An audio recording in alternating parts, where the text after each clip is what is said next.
gentlemen, welcome back to Doctor Who Reviews. Twitter's dying edition. Again. This is like that Jimmy Neutron meme. Rain, this is the 6th time that you said Twitter is dying. But it's true. It is true. X. What the hell was he thinking called it X? He wasn't. May I remind you what he named his kid? Was it X? No, it was something much longer and more stupid than that. I think he named A it Sigma X12 or something like that? No, the coordinates. Yeah. No, you named him after like a fighter jet or something. Coordinates Musk. Yeah. I mean, Look, at this point, I don't care anymore. I don't use Twitter enough to really give a shit. He can ban me if he wants to. I refuse to be a Twitter X user, but I might be an X Twitter user. Freezing Inferno. BSky.social. No, you've jumped the gun. That's at the end. Oh.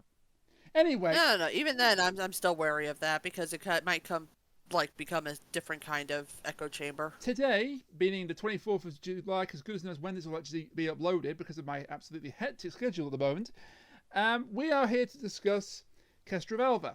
And I'm here to discuss with my two usual co-hosts. Firstly, you can brush his hair, but don't undress him everywhere. That's just rude in public. It's Freezing Inferno.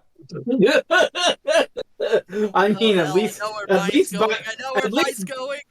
least buy me dinner first, gosh. Yes. And she might know where this is going, but to my virtual right, for the love of God, what have we done? It's Concave Usurper, better known as Cat. I truly have become death. I have French toast crunch, and therefore your views are invalid. Shout out to Barbieheimer. Barbieheimer. Hey, you can mock, but it's done incredible things at the box office, both of them. Yeah? Barbie is like the 24th best opening weekend ever. Oh no, the Flash is in ruins. It's like the best. The thing that upset me was like, oh, it's the best ever opening for a film by a woman, and you're missing the point here. Is that it's one of the best film openings ever. Honestly, I'm just waiting for them to make a song blending together Barbie and Oppenheimer, kind of like they did with Doom Eternal and Animal Crossing. Oh God, yes. Oh my God. Please, I want to see that. That would be amazing. It's just what Barbie I need. commits war crimes. To make them all bleed. Oh Lord. That crossover is incredible. In the meantime, it's 1982 and we have a new Doctor Who. That's less incredible than the crossover, Incredible Crossing of Doom, but we do, and we start up then, basically at the end of Logopolis again. Last time on the new Doctor Who, Tom Baker died. The end. You can see his regeneration again. There are some fun little continuity errors because they clearly filmed the continuation of the scene a lot long after Tom Baker's regeneration. Oh boy. Well, yeah, I mean, it's been like... It's just like little inconsequential things like Nyssa and Tegan's handbags appear when they weren't there the first time. Oh. Ding. The guards are played by completely different actors. Well, or they could be completely different guards. Or they could be completely different guards, yeah. Never thought of that one, did you, smarty Tom pants? Baker, Peter Davison's shoes don't match. No, see, the obvious answer is that literally everybody regenerated during that time. Literally everybody. Everybody. Then why does Tegan have the same face? Why does Edric? Why does Nyssa? Well, why the hell is Jodie Whittaker regenerating back in the David Tennant, huh? Did you have to? Yes. Can I just... I just want to say, this is way off topic in a different way, but Chris and I were watching... we watched this guy called Soviet Womble. He's very funny. He's... a warning to people out there, he is not exactly PC. Just gonna say that right there. But he is a very funny guy, and he does some very cool, almost introspectives into different genres, games, so forth. And he did this one based off of The Forest and, survival horror games. Really great 3-hour presentation of what he thought of The Forest. And at this point, there's this point where he starts, comparing, like, what happens when you start messing with the narrative. And one of the things that he points out is how bad Timeless Children is. Yes! I'll have to send that to you guys. It was honestly a very great episode. You'll have to give me the timestamp for that. I assume in the Soviet Waffle, not the Timeless Children, because that was not a great episode. No, it was not. But And hey, little Chris Chibnall was watching photos. this Castrovalva, so who knows? I mean, there is going to be cause to yell at former showrunners for unoriginality. And spoilers, it's not Chibnall. Well, that narrows the playing field down. Anyway, in a shocking twist, our heroes get caught. Shocking twist. You mean a 5-year-old going to produce about it? 5 seconds. They get caught for about 5 seconds, to be fair. Yeah, another fun little mistake here. The guards catch up with them, and after a bit of dialogue, they frisk them against the ambulance. And that gives Tegan the idea, because she's frisked against the open door of the ambulance, to steal it. But you see the keys in the ignition. Where's the first project supposed to be located, guys? Do you know? Oh, what? Oh, wait. Did they It's in mess it Cambridgeshire. around? What's on the keys to the ambulance? East Sussex. Hey, wait a minute. I think a minute. it's I East have a Sussex. question. Those two places are nowhere near each other. Not even that, but question: What side of the ambulance do people usually drive on? In the England. UK, we drive on the right side of the. We drive with the right side of the car. It's backwards to us. We drive on the left, so we get into the right-hand side. Why does it make it look like she's not even really looking into the ambulance, and yet she can see the keys perfectly from where she's standing? Yeah, that is a bit weird as well. Yeah, the perspective's really off. I just had to make sure that you guys didn't use a different version for ambulances or something, because her viewpoint is really off if she's able to see the keys that clearly. Either way, it's funny because in the first moments of the story, Tegan commits Grand Theft Auto. Yeah, the ambulance is from the East Sussex Health Authority, but the first project's in Cambridgeshire, which is not East Sussex. Maybe they got a lender, you know?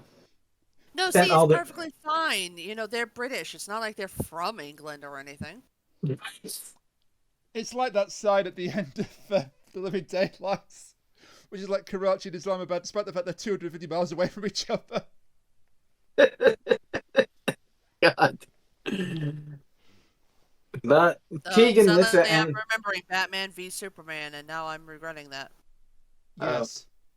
Gotham and Metropolis are one river away from each other. Could be worse. You could be remembering The Flash.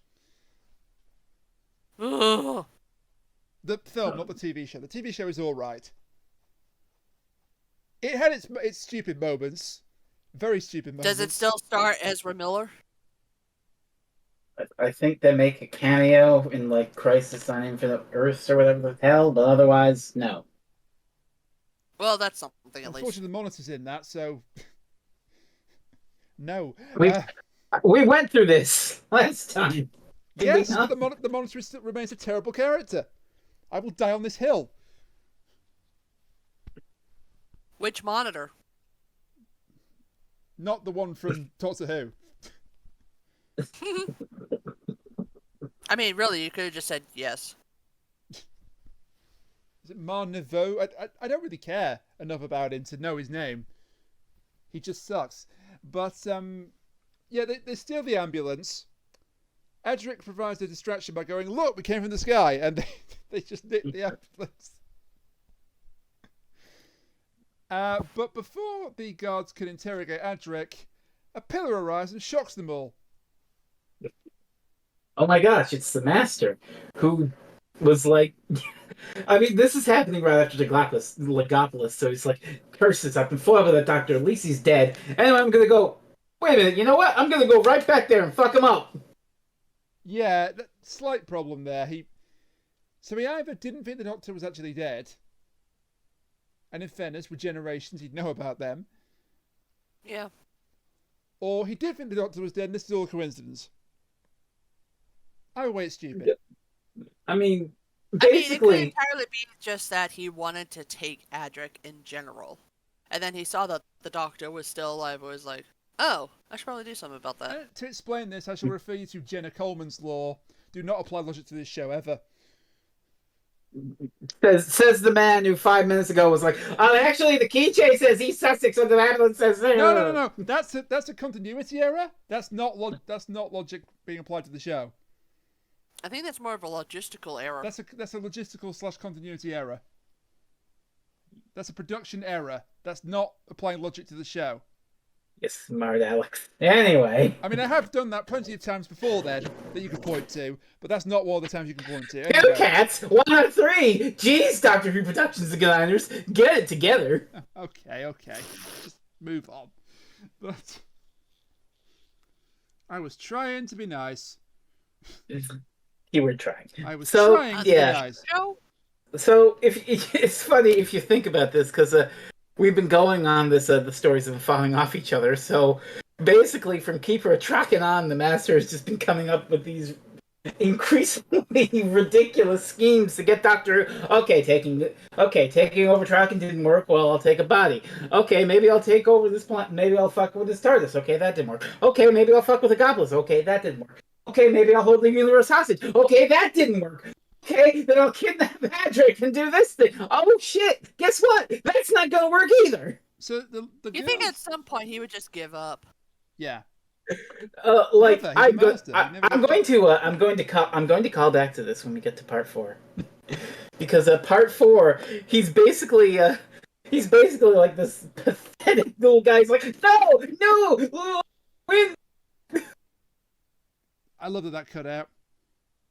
Yeah, he's just like, no, win, damn it! Ah! It's very much, Mom, the Doctor's not letting me win the game. Yeah, pretty much.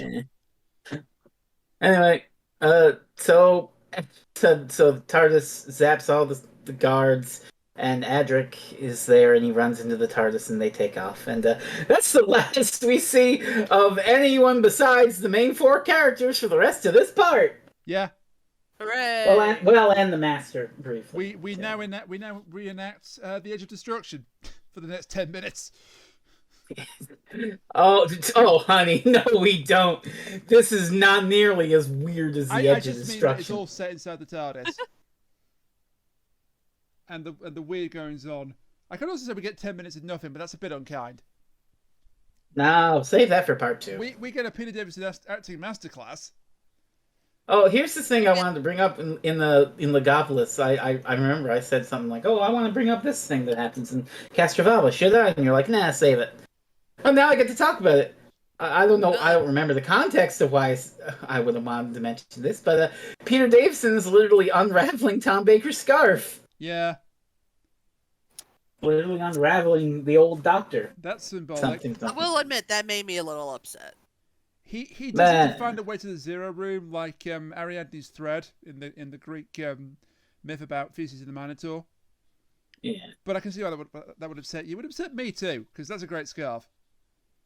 Yeah, I am I am putting it on record. I love the burgundy scarf. That's not to say that I don't love the replica original Tom Baker scarf that Rainiac got me for the holidays one year.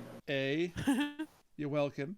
Or the replica that I have currently, and the one that I'm currently making, based off the BBC's official knitting pattern. Ooh, is it the original or the burgundy? It's the original. Nice. Love that burgundy. Anyway, so here is our 5th Doctor who well, they're doing the whole, he just regenerated, so he's a little weird. He's not quite himself. There's more to it though this time, isn't there?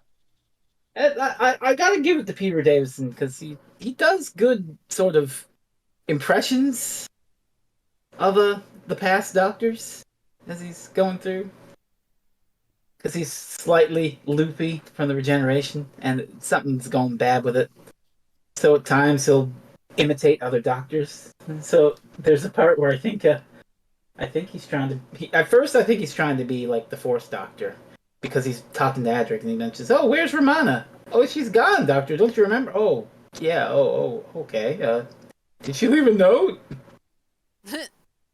But it's kind of imitating Tom Baker, only kind of. But then it really gets it when he starts imitating William Hartnell. He just puts his he puts his hands on his suspenders and is like, "Oh, I wonder what you would do if you were me, dear boy." Yeah.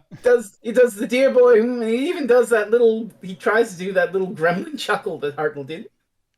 Like I say, acting masterclass, and I'm not being facetious. I think this is great. It is good. Is that what he was trying to do? Because I did not realize that. Yeah, he's been recycling for his past lives. Well, that I knew. Like he was mentioning past companions and everything. Yeah, I didn't know he was actually trying to act like them. Besides taking for Vicky and then for Joe. Mm-hmm. Well, even there, yeah. I think he calls Adric a couple of names too. He calls Adric Jamie. When he does in that scene, he's deliberately invoking Patrick Troughton. Just the way he's talking is kind of the panicked way that, "Oh, Jamie!" like Troughton would talk. Also, I hate to say it, Kat, but K9 gets a mention. Yay! Yay! That might be in part 2. Finally, they remember my baby. They basically, K9 will explain it to you, and of course K9's not there because he's been left behind in Warrior's Gate, but... Or alternatively, he's on Earth with Sarah Jane and having wonderful adventures in this totally soon to be a series, K9 and Company. We swear, guys, that backdoor pilot worked. Really he's didn't. On Gallifrey. I think he was on Gallifrey at this point. One of them was on Gallifrey. One K9 was on Gallifrey, one K9 was with Sarah Jane, one K9 was with Romana. One K9 got sent to the future and got to hang out with 3 stupid-ass kids. That was either the one with Sarah Isn't that the K9 from Gallifrey? I think so, yeah. That might be the one that was with Romana, but... No, it's the one with, it's the one on Gallifrey, I think. So... Is Mark...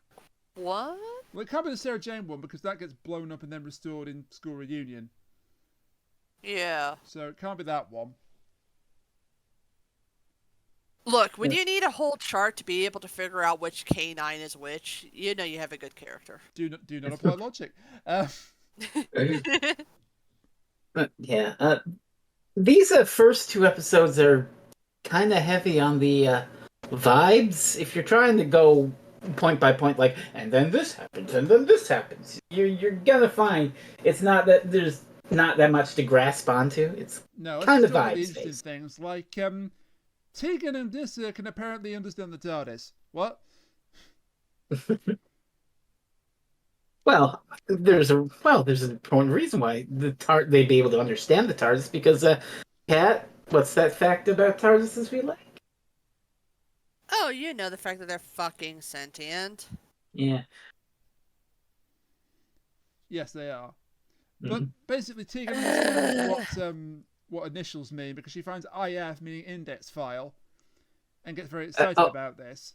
Oh yeah, this is also the first mention of a recursion where Tegan offhand mentions, so if we had an index file, we could look up the index file under index file. Well, that's recursion, Tegan. I'm going to explain a mathematical concept to you that in no way will be the main focal point of the story later. Not at all. Chekhov's recursion. It's not like I'm being written by Christopher Bidmead, the same person behind Logopolis, who basically created mathematical alchemy last episode. It's not like we're going to be doing that again with an even more grand scale. By the way, Frez, you're saying it wrong. It's not mathematical alchemy. What is it? The word that I just forgot. God damn it. Give me a second. Arithmancy. It's arithmancy. Arithmancy. Okay, I like that. Yes, it's technically a Harry Potter thing, but it's still works. I like the fact that I think it's it momentarily. Well. That made it even funnier. I kind of want to stick with my name out of, I don't want to appropriate anything from that. Well, it's not. No, it's okay. It's from Greek. It's from Greek. It's way older. It's from like the 1570s, so it's way older than Harry Potter. That's just what normal. All right. She didn't invent it. I'm fine with it. She just used the word. She did not invent it. She used the word.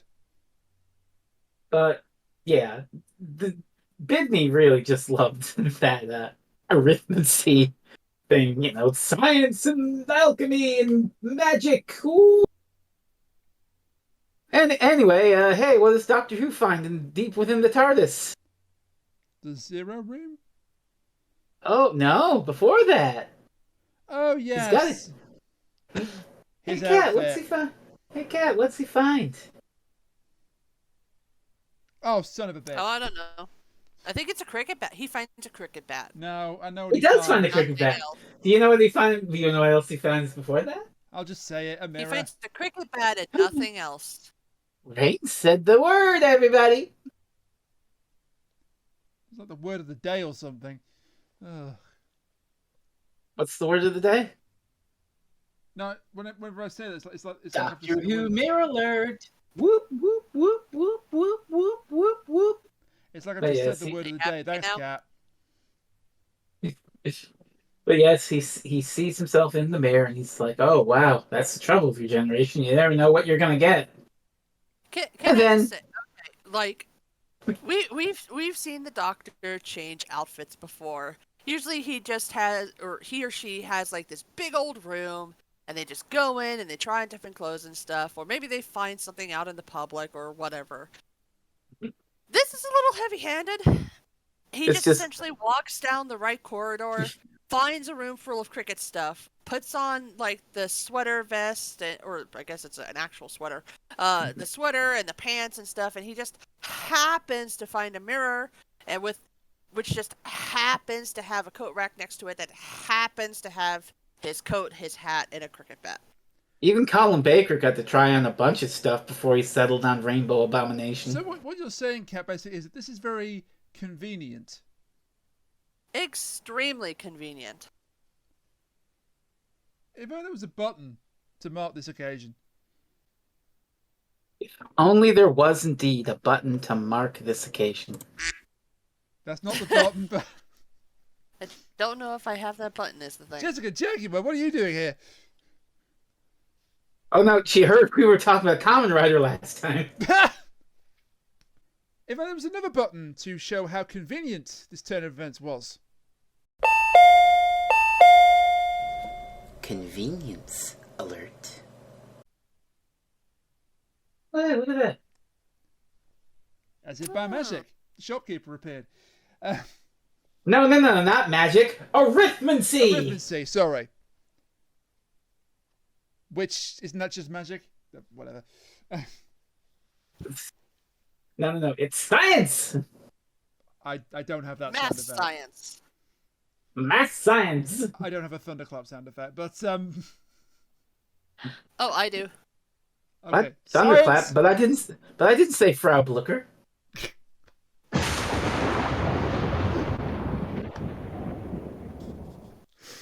Okay, 10 points to you for that reference, Frez. You're welcome. 10 points. Well, I mean, if we're talking about references, I could always just keep talking about Candlejack and how we. And she's gone. Did she actually? Oh, she actually left the call just to make the bit work even better. Love the commitment to the bit, Cat. That is such an old reference too, but I love Freakazoid. Don't we all? It's such an old reference. I used it myself about 4 weeks ago. But, so everyone's going around through the TARDIS and they're trying to find something called the Zero Room, which the Doctor needs because he's having a bad time with this regeneration and it'll calm him down. And he meets up with Tegan and Nyssa. And Tegan's also been using her lipstick to kind of do the same sort of Minotaur mace thing to mark where they've been. And the So doctor there's- thought the TARDIS was bleeding and got very concerned about it. But it's just That Wow, would it's be almost like concerning. the TARDIS is fucking sucking out. Yeah. but He it's was okay. watching it during this time. He was you- watching this. Did you just melt into like Mr. Plinkett there, Cat? It's almost like the TARDIS is our fucking center. What's wrong with your face? Oh, Why did that turn Oh, into wants Bane a from The Dark pizza Knight roll. Rises? or wants a pizza roll comment on this website. No, You're mumbly if you're Mr. Plinkett. You go up here, you'll be. We both know I have to kill you now. That's life. This is life. You'll just have to imagine the fire, Batman. Okay. Okay, yeah, thank you. That's the best way to break up that particular thing. That's a less good way to break up that particular thing, but That stream was like 4 years ago now, y'all. it's on the internet. It doesn't matter how old it is. I was born in the United States of America. You're very welcome. I Case in keep you point. up for that. So the doctor finds the zero room, and there's some technobabble something or other. Basically, it calms him down and makes him able to like think straight. It also makes him able to float. By the way, they finished their journey to the center of the TARDIS.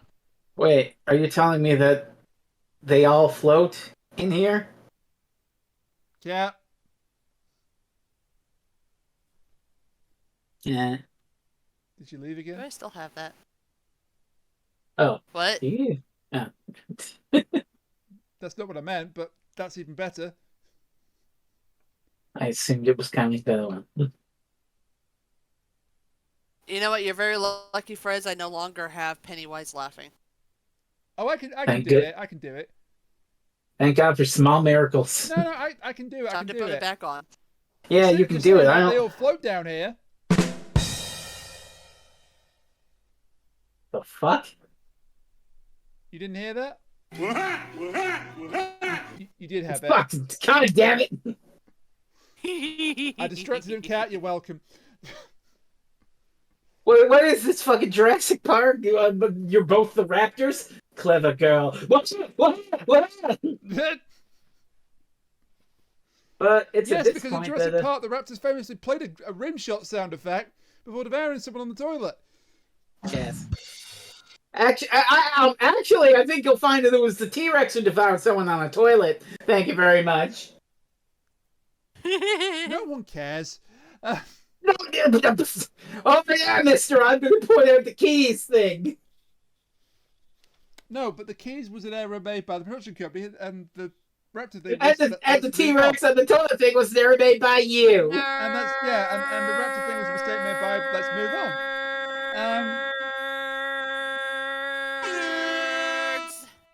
I'm sorry, we seem to have broken Cat again.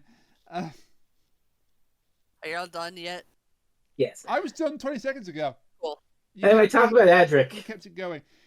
Yeah, well, firstly, as I say, the Doctor drifts off to sleep, literally.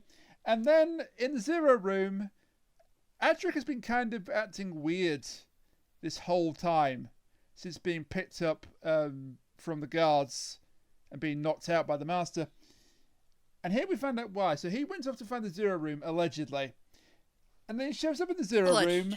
on the wall, trapped in a psychedelic web. As you do. As you do. Except it's not Adric at all. It's a block transfer computation of Adric. Arithmancy! That's not Sting, it's a picture of Sting. Yeah, so apparently it got apparently block transfer computation got like power. Now Adric can do it, I guess. If he's hooked to this web. Sure, I guess. He's a math genius, so I guess he's either way, it's like Don't get me wrong, I still like Adric. This is a hell of a stretch though. So the false Adric gives a warning and then disappears. And this is just the flesh. Moffat, you hack. What? This is just Flesh Amy. A companion is replaced by a duplicate. And then disappears. Yeah, but you see, Rain, it's completely different because Adric was replaced by an imaginary figment of himself. Meanwhile, Amy was replaced by essentially a giant Barbie doll of herself. Life in plastic. It's fantastic. Well, Bobby, I'm going to prison. Oh, Come God. on, Barbie, let's go commit some war crimes. The funniest thing is that's actually a reference to a Family Jewels song, that like a cover of Bobby Gilly did. But that absolutely does fit the film because I've seen the trailer. And they have mug shots for Bobby and Ken.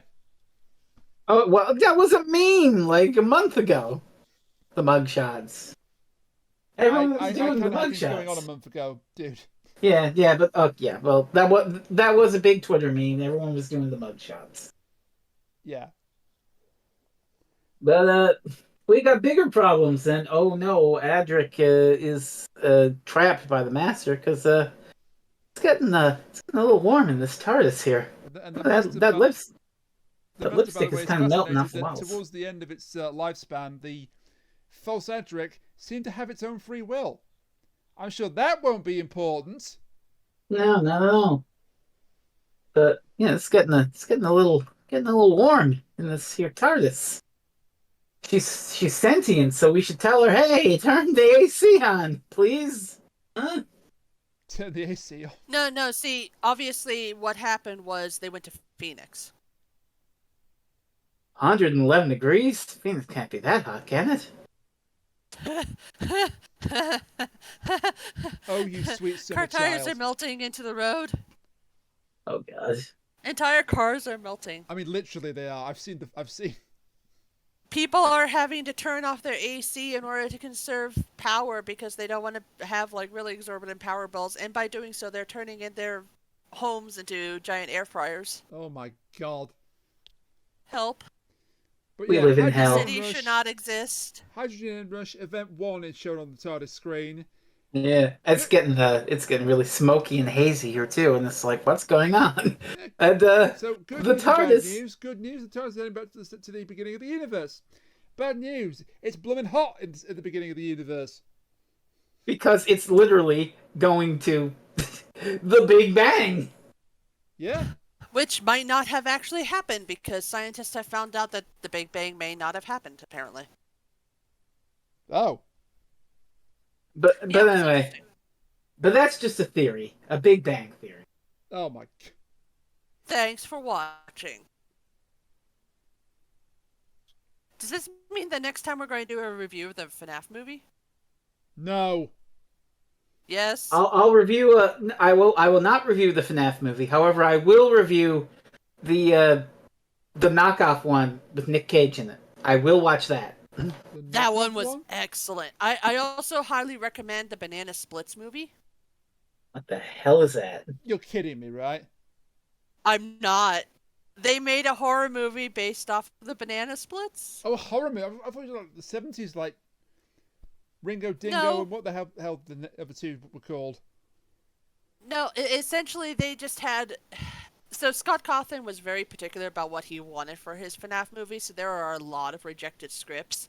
So there's a lot of people who assume that because there was this sudden semi-influx of these killer animatronic movies like Willy's Wonderland and the Banana Splits movie, that they're actually failed scripts that didn't make it through QA. Incredible. I mean, but if you said the Willy's Wonderland just failed, you said it was excellent, so you know, couldn't have failed then. Maybe. Well, the script failed. It failed as a FNAF movie. It did not fail as an excellent script because Nick Cage is a national treasure. Also, watch Renfield. You will love it. Nick Cage is a what? It's a Dracula. No, no, before that. He's pointing out the pun you made, whether intentional or otherwise. Yes, I know. He's a national treasure. Thank you. But yes, this has been. Why are you saying Cat's thank you? Movie She came up with Quarter. it. Why are you taking credit for her joke? What? What? You made the rather good joke about National Treasure. He said thank you. I said that because I hit the rim shot button. That's Rain, what- what are you talking about? He's the one who made the joke. Gaslight gatekeep girl boss. I'm being gaslit. I'm Hey. being gaslit here, and I don't like it. Look, what's a little, like, low-grade gaslighting between friends? Gaslighting? What are you talking about? Nobody's been gaslighting here. Yeah, I don't know where that term suddenly came from. Oh god, Weird. it's like when Angela. Anyway, Lansbury part died. two. It's like when Angela Lansbury died, and people didn't know she'd ever been in the film Gaslight. So part Yes, two, go and watch Renfield. I need to confess something about part two of Castrovalva now. I'm gonna be nice. I'm gonna be nice to the story. I'm gonna be very nice Why? to the story. A lot. The latter parts of it do intrigue and interest me, and overall, it's gonna get a pass. However, part 2 of Castrovalva has an interesting effect on me. The last 2 times I tried to watch it, and the last time I watched it was like almost like years ago now when I first got the Blu-ray set. Part 2 of Castrovalva is, shall we charitably say, a slow burn. Sedate. Now, this is not necessarily Boring a as bad fuck. thing. I want to relate to another piece of media that I rewatched recently that also has those same accusations, and that's the very first Star Trek movie. And I kind of really like that movie, but a lot of people will say it's boring as almighty fuck because all they do is fly into a space cloud for like 10 minutes with no other dialogue and stuff. But it fascinates and intrigues me, and I kind of like that vibe. Castrovalva Part 2 also gives those similar vibes. And here's the confession. The last 2 times I've tried to watch specifically Part 2 of Castrovalva, I have fallen asleep. I don't know if that's just because I was specific, coincidental, I was tired at the time, or because the vibes are that serene that they just lull you off to sleep. Or we've just found your personal cure for insomnia. Tit. Well, In which case, I great. sure- Just I write sure- down every night, and you'll get to sleep like a baby. oh, I usually watch there's certain game videos I watch that I can throw on the tablet and I just conk out within like 10 minutes, like that. We've I cracked usually the do that code. with Markiplier. But as I say, I won't have too much to say about Castrovalva Part 2 because it is a very hazy memory for me watching it today because it's like, oh, hydrogen bombs. Oh, they're in the woods. Oh, where's Doctor Who? Oh. I will point out, because we kind of skipped over it, that this is kind of one of my favourite resolutions to a cliffhanger ever, just because how stupid it is.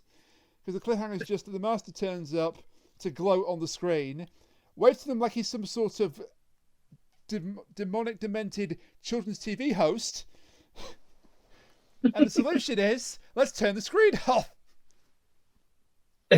Well, that's not the solution. It's just... That's the resolution to the cliffhanger.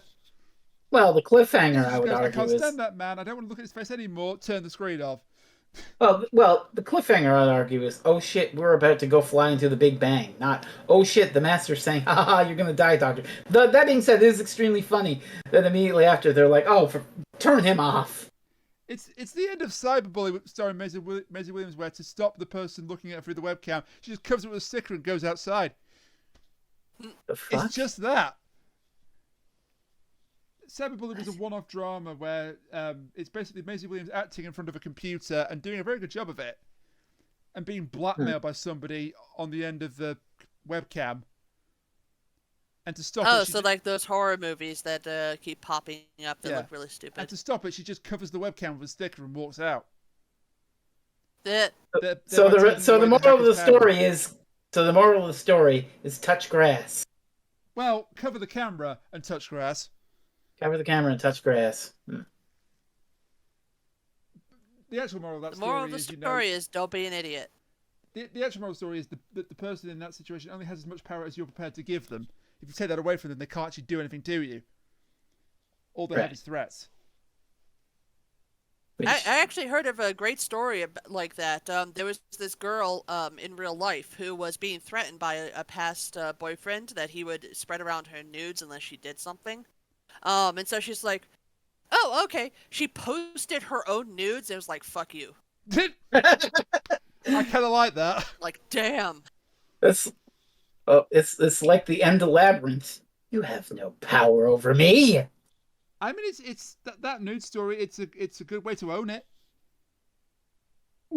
Honestly, I'm glad that she had the body positivity and the no fucks given to do that. and I apologise for this, but it's also Yeah. a good way for other people to own nudes. But also, fuck that guy. And fuck anybody who does revenge porn. Absolutely, You're fucked up. It is disgusting. Yeah, Completely uncalled for. Completely unneeded. I watched a documentary on Netflix a while back about that, and just the most psychopathic, non-empathetic piece of shit. I will have a Holy point out in Christ. this defense here that she's absolutely right to turn the screen off because this guy is wearing her father's face Which, they don't Ew. really... Yeah, that's right. like it's a rubber mask. So he can't take it off. It's Well, not better without than those dying mission... first, but It's better than one of those Mission Impossible masks. yeah. Side note, guess what I spent all of last week marathoning? In fairness, I did fall the first time I saw Mission Impossible 2. I did fall for one of those mask fake outs. It's really well done. You know what I mean? The beginning? Actually, no. The one that it looks like something really, really quite catastrophic. has Oh, happened. yeah, okay, in the climax. Yeah, and how he finds out how it's not the case is brilliant. That is really good. That is a really good one. I've never seen a single Mission Impossible movie, and I have no intention to do so. Why so can't I'm he talk? completely Oh, lost broke as his to what jaw. the hell you're talking about. Yeah, well, yeah. Spoilers for Mission Impossible. He switcheroos. He puts a mask of Tom Cruise puts a mask of himself on one of the henchmen, and then tapes his mouth shut. And then the main bad guy thinks, I have you, Ethan Hunt. Bang, bang, bang! You're dead. Wait, shit! I just killed my own henchman. Huh? Yeah, and then you see the henchman running out, taking his face off to real Tom Cruise. It's amazing. Question. Uh-huh. Didn't the Joker already do that? Well, this I came think before. it was like in The Dark Knight, where he put like henchman masks on all of the. No, this was years before the Joker. This is like 8 years before Dark Knight. Anyway, Oh. Castrovalva Part 2. I thought you were talking about the recent one. Yeah, part 2. So Nissa's turned the screen off, but they're still hurtling towards event 1. They make some attempt to try and get out of it. Meanwhile, we cut back to the Master, who's got Adric as his prisoner. He's using Adric to power the block transfer computations. Arithmancy. And after Adric resists him for a little bit of a time, the Master's like, you can't actually resist me, don't you, Adric? Before if you just joined me, it'd be far less painful for you. And Adric goes, okay. And I did a double take because I forgot about this moment in the story. Yeah. But there is more to it than that, of course. Well, See, I did not know about this moment in the story, and I was thinking, is this why people don't like Adric? Did he actually do a heel turn here? But then it's like, no, he doesn't. Well, he can't because he's back in stories after this, but yes. Well, yeah, but they wouldn't know that he did a I think the heel reason why turn, and people they would don't like just him assume is that they the found his master's character lying. annoying and know it all. yeah. I mean, let's be fair. The Doctor keeps Turlo around for much longer than he probably should. Yeah, and at least that guy's actively you haven't seen Modern Undead yet, but the literal first part is Turlo gets a giant rock and he's about to beam the Doctor in the fucking head with it. You're telling me he threw a rock at him, it was a big rock? Yes. Just so He we're clear here. tried to kill him with a rock. I mean, almost got him Not as a fantastic, apologizing. as a fantastic episode of Batman the Animated Series as it is, but that I threw a rock at him, it was a big rock thing, is top tier. It's just the way they all look at him blankly like, oh my god, you idiot. Of course, again, it's not quite as it seems, but I don't want to give that away. It's too good. It is really good. Almost got him is too good to give away. The acting is amazing. Yeah. On several levels. Two-Face to Poison Ivy. Half of me wants to strangle you, and the other half to hit you with a truck. And she just turns to him and says, "We used to date." Eh, But yeah, part two. So they do get out of event 1 with the help of Adric, who has been hiding Hooray. something from the Master. Guess what? His defection was phony. Oh my god! He was faking being on the side of the bad guys all I kind of along. think they give this away far too soon, but making the whole heel face turn thing or face heel turn thing completely pointless. But Oh, brain. honestly, I do see a point to it because it's Adric's trying to be like, oh, maybe I can help my friends, and it helps show the absolute power that the Master has over Adric currently, even if he doesn't want it to be. yeah. And the Master's finds out that he's resisting because there's still power in the line or something. So it's like, you're trying to hide something from me, boy. What is it? And he sees that, oh, the Doctor survived after all. Dun dun. But it's okay because he has another Yay. trap inside the trap. It's time for backup scheme number 7 at this fucking point. Yeah. His actual backup scheme is very interesting. It's just going to be the bulk of the. I kind of wish this was all the latter 4 half of parts stuff. and we didn't have the whole sending them into event 1 at all. Event 1 is fine. It's really like this part is. Well, it's serene, but also, it is, as we say, one of those writers gotta eat parts where it's like, well, I gotta get him from point A to point B. I might as well be luxurious about it. Yeah. Take my time. It's a lot of 2 ladies really hating the jungle right now, or I guess technically a forest. It's not really a jungle. Well, yeah, because that's where they're gonna land. Womp. So, having failed to kill him in event 1, the 2 girls, Negan and oh my god, no, he's from The Walking Dead. Tegan and Nyssa, not Negan and Tissa, but Tegan and Nyssa. Tegan just comes in with a bat with some barbed wire Eeny, wrapped around it. meeny, It's like, miny, you better mo. run, master. Oh my god. Which Castrovalva will I kill today?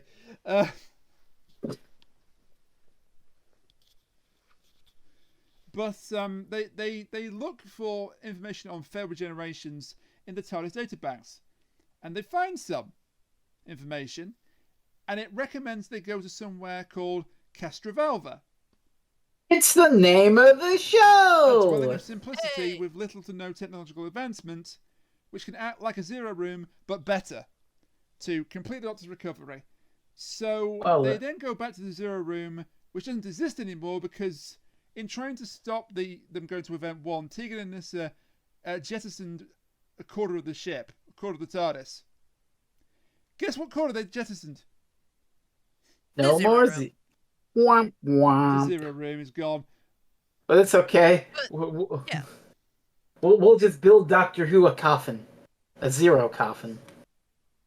Yeah, what they do is Nyssa takes the doors off of where the zero room used to be, and it turns out they still kind of have the same effect.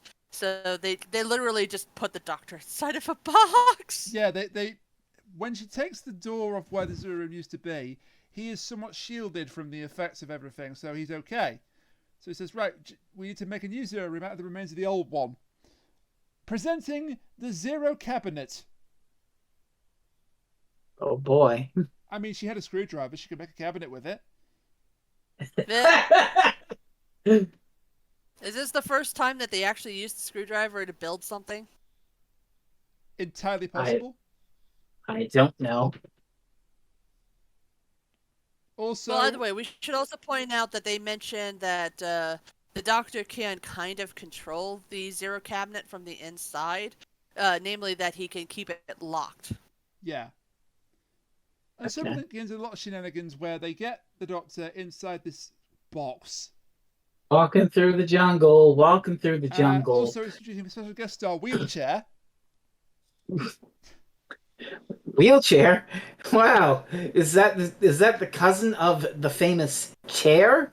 I mean, considering that, I kind of have to push somebody in a wheelchair now, this kind of triggers me I a little will bit. say. Well, I can possibly make it maybe a little bit better because the Doctor, essentially what happens is the Doctor stumbles out of the zero room and he starts trying to get to the console room because everything's heating up and he's trying to, get things fixed. So he can't really go himself, and then this really ominous looking wheelchair just sort of rolls up to him. And so he gets in it and he starts wheeling himself around because it's an electric wheelchair, and all I'm thinking is, man, he really wants to play Dodgems, doesn't he? Yeah. It's a TARDIS wheelchair. TARDIS wheelchairs are fucking sentient. I'd like to think that the wheelchair was the TARDIS's way of trying to help the Doctor out. That's the only thing I can think, because that seriously came out of nowhere. It sent the wheelchair in his hour of need. Tegan and But Nyssa yeah, repaid it's it for its act of kindness by getting it lost in a river. Womp womp. They had this bright idea. This is the bit that triggers me because you should never do this with a wheelchair. You should never balance something across the handlebars. Yeah. The thing will fall off. You'll probably break the wheelchair. See, I thought that they were going to like sit it in so that the bottom would rest against the feet rests, and he'd be kind of sitting in the chair, which would be really friggin' hilarious. Also, the doctor makes it easier for them to carry him by making himself levitate. Although you can't see it because he's inside the box. But he requires to concentrate to do it. So when he loses concentration, he gets heavier inside the box, and they can't pick him up. This continues for a couple of minutes. Then they put him down to rest, and that's when the wheelchair says, "Screw you guys, I'm going home." Home, in this case, being the river. It's honestly, this is the point where I kind of got like. Frez talks a lot about the whole writer's got to eat, and sometimes it's kind of obvious. This one's really obvious The because, implication, like, I think, is they actually left the chair on a slope to roll down down the bank. Well, no, not that part. That part is annoying, but all right. I mean, the whole Nyssa and Tegan have to carry the doctor. Yeah. And obviously, you know, they're weak, tiny women, so we have to make this super easy because there's no way that they could possibly carry a full-grown man that is a inside bit of annoying, box. I grant you. So therefore, the doctor could just levitate, because of course he can. It does lead to a genuinely great moment where Nyssa tries to get the wheelchair back and falls in the river herself, and the face she's giving, I don't think Sarah Sutton's acting here. Oh my god. Probably not. But also, I do kind of wish that they got him on the wrong end and they put him upside down by accident. Because that would have been funny. Why am I thinking now of Indiana Jones and the Temple of Doom when Willie Scott falls off the elephant and she just breaks down? Oh. I hate being an India. I'm a singer. I can lose my voice. Oh no. But it is very much like that. The face she gives, I don't think Sarah Sutton was acting here. I think she was genuinely annoyed. Well, to be fair, she's wearing what looks like a pure velvet suit. Velvet is not fun when it gets wet. Either that or this is method, like she fell in and was like, ugh. Who knows? Who knows? Either way, she annoyed. Yeah. Who knows? But it led to a genuinely good moment in this. Oh, story. and may I remind you, at the very least, Tegan herself is wearing high heels. I don't remember if Nyssa is. Yeah, I don't know myself, but long story short, they get to a walled city in the distance, which is of course Castrovalva, because it's the title's in the episode. It's only a model. Yes. Nyssa has the bright idea to hide the cabinet under some leaves. Perfect stealth check. They go to look for a way into the city. At this point, warriors appear. Or to put another way, they come out and play. Terrible. At least one of you got that reference. Yes. I'm not going to say I got which it too. one it was, but okay, you both got that reference. But they appear, and there's a neat little trick they play here with the warriors, which continues into part 3. Where you're meant to think that, oh, you know, they're men wearing armor and they're wielding spears and weapons. These are obviously hostile. And they're not. But they play a neat trick making you think they are until about 5 minutes into part 3. And your cliffhanger is just, let's go back for the doctor. Oh no, where's the doctor? Oh no, blood. Yeah, and then they open the cabinet and he's not there. And that's literally the cliffhanger. The cliffhanger game is not very strong here. Which is funny because part 3 is going to open with a cliff. Yeah? Oh yeah. The doctor has climbed a cliff in the meantime. As you do. And, so he's wandering off on his own. He's fine. They call to him. They call out to him.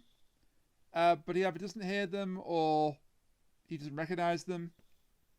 Well, he doesn't know his own name. He doesn't know he's the doctor. That's true. He's the doctor. I'm looking for him too, or something along those lines. Yep. He's still kind of loopy, but either way, yeah. So that blood trail wasn't the doctor. It was a dead pig.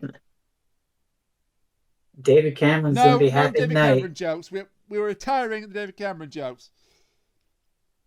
I love that I got only one syllable. Day. No, no, no, no, no, no,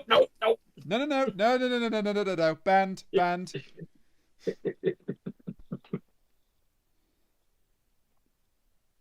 So, but the So, what I'm hearing is we shouldn't roast David Cameron anymore, only his girlfriends. oh my god.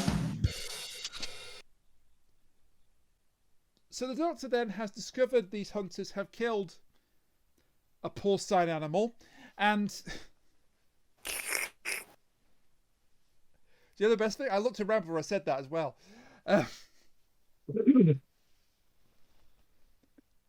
And that's what was leaving the trail of blood.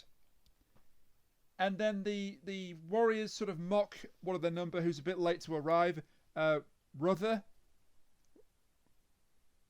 I think his name is. There's like 3 named Castrovalvas in the whole thing. Plus the port read. Honestly, half the time I kind of confused as to who everybody was, anyways, because they all look pretty much the same. Which again, so I just sort of gave kind up. of plays into the thing, into the big reveal. But Yeah. Genius. yeah, but I think it's Ruther or Ruther. He finds the Doctor. It's Ruther. It's Ruther that finds the Doctor, and they take him into Castrovalva, leaving Nyssa and Tegan behind, who are unable to get there before the door slams shut. And this is where I say they play a neat little trick with thinking, oh, the Doctor's been captured by hostile enemies. No, he's been taken in and rescued by some very kind people. They give him hospitality. So there's food. this D&D show that I watch. It's called Oxventure. It has a bunch of people obviously playing D&D. Oh, Oxventure's And one amazing. of the things that they... Yes, thank you. One of my favorite things is that one of their player characters is a rogue, and so obviously a rogue knows thieves' cant. And so, like, when you first think of thieves' cant, obviously you're just thinking, oh, rough and tumble, it's going to be harsh, and so guy comes up and they're about to talk thieves' cant, and it's just like, well, hello there, old boy, how are you today? Slight Just 10 speaking properly English the entire time. It's hilarious. Slight 10. Highly recommend. The Outside Xbox / Outside Xtra crew are great. They want 100%. Yeah, they don't just do Ox Adventure. They do a lot of gaming videos and it's really fun. Mm-hmm. Ellen is amazing at Tears of the Kingdom because she managed to skydive Link through a well twice perfectly. I also highly recommend their 3 ways to play of Hitman as well as the escalations. Oh god, yes. They're fantastic. I can recommend so much of their stuff, including Garfield, but also highly recommend Oxventure. Their very first one is called the Spicy Rat Caper. they did. That should tell you everything you need to know. Yeah, they did a live version. And I can't remember the name of their characters off the top of my head. I'm sorry, but There's Corazon de Leon. He is the pirate rogue. There's Dob, the half-orc bard. There's Prudence, the tiefling warlock. that's Jane Douglas. There's yeah. Merylwyn, who is the forest elf druid. I think is what they call her. She's an elf druid. And then there's Egbert the Careless, who is a dragonborn paladin. That's it. I couldn't remember the name of the characters, but I knew what the characters were. But they did this show live at a con, They do a lot of shows live at a con. all dressed as their respective characters. Yes, that's the best part. Their commitment to the I bit will is say- commendable. My absolute favorite. I love the one where they have to deal with the furniture, and I love the one where they get the skeletons. Yeah, Without spoiling anything. that second one. 'Cause Yeah, you gotta watch it. yeah.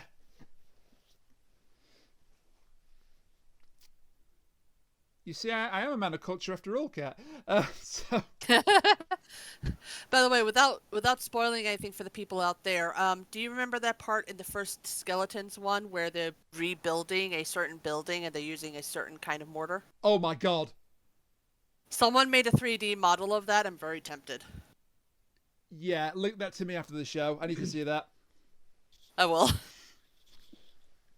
But So yeah. in Symphogear AXZ episode No, 1... no. Oh, I see how it is. How did you two go off on your passion I project will for like 5 minutes look. and then bring up When I mine? You're have the like, time, I'm no! going to do end of series 4. I'm going to do all of series 5. I'm going to lay this Ghost to rest, and we never speak of it again.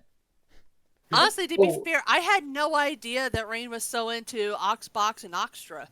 It's like this is a happy thing. It's like I had no idea. I finally have somebody to talk to about Oxventure, I watch a lot of their stuff. which I need to finish Oxventure. Actually, I haven't gone through not the all of quest. not all of it's Oxventure, but I watch a lot of their stuff because it's great. So anyway, in The Wizard of Oz... Wait, no, that's Mike! Now I just need to get one of you into FNAF, and then I can actually talk to somebody about all my likes. That ain't gonna be me. Like I said, I will watch Willy's Challenge? Wonderland. Challenge. No, it's not a challenge. I'm just not into FNAF at all.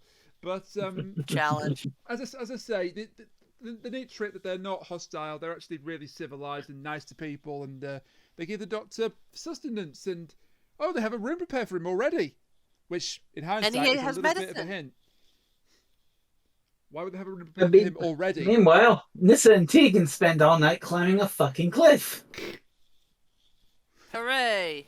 2 hours later. Also, to prove your point, Rain, how many people do you know that have a guest room already ready and prepared, just in case?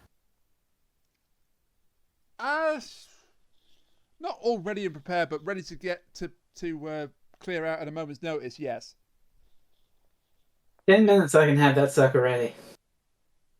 There you go. Yeah, that's fair enough. Okay, but we also meet the apparent leader of Castrovalva, the Port Reeve. This Mr. old Double man. Bowler Hat. This kindly old man, and he's a kindly old man in the sense that the kindly man in Game of Thrones is kind. He isn't, but he gives the impression that he's kind. And I have to say, if you don't know what's going on with this character, you might be fooled by his disguise the first time. Unfortunately, there's then a camera angle that leaves absolutely no doubt who this really is. I will admit it did fool me, although I wasn't paying that much attention to who each person was played by. They should have not shown him full close up. Because the minute they did that, it was obvious who was playing him and therefore who he really was. Still better than the King's Demons. Now that I'm looking at a still of him, I can see it. But when you're like watching the story and you're into the story, it's a little more difficult to notice. I will contend still that the best disguise ever of this character was Razor. That's still better than the King's Demons. Still better than the King's Demons. Yeah, Sir Giles Estram. Oui, I am not the master. Which is just an alien with a bad French accent and a wig. But I also like the fact that for the portrait, they actually list him in the credits as being played by Neil Toynay. Yeah. Which is an anagram of Tony Ainley. Yeah. Woo! I do like disguises? I like disguises. They stop. I think. Wait, no. Do they stop playing this trick after Time Flight, or do they do it in King's Demons? I can't. They play this trick with Terry Malloy. What? Yeah, I'm pretty sure for one of Davros' future appearances, they hid him in the credits. Right. Okay. But for the Master, I don't know if they did it for Time Flight as well. I'm fairly sure they did it for Time Flight. Time Flight is bad and much worse than Castrovalva, but I will say that overlooking the whole unfortunate connotations of the disguise, he's a bit harder to spot in that one than he is. He's harder to spot, I'll give you that, but also, the whole unfortunate connotations of the fucking disguise. I did say that it's an unfortunate disguise, but at least he's less easy to spot than Sir Giles Estram. Correct. So I think I put that disguise that we can't talk about in Time Flight first in terms of actually disguising him, then the Portreeve, and then, of course, Sir Giles.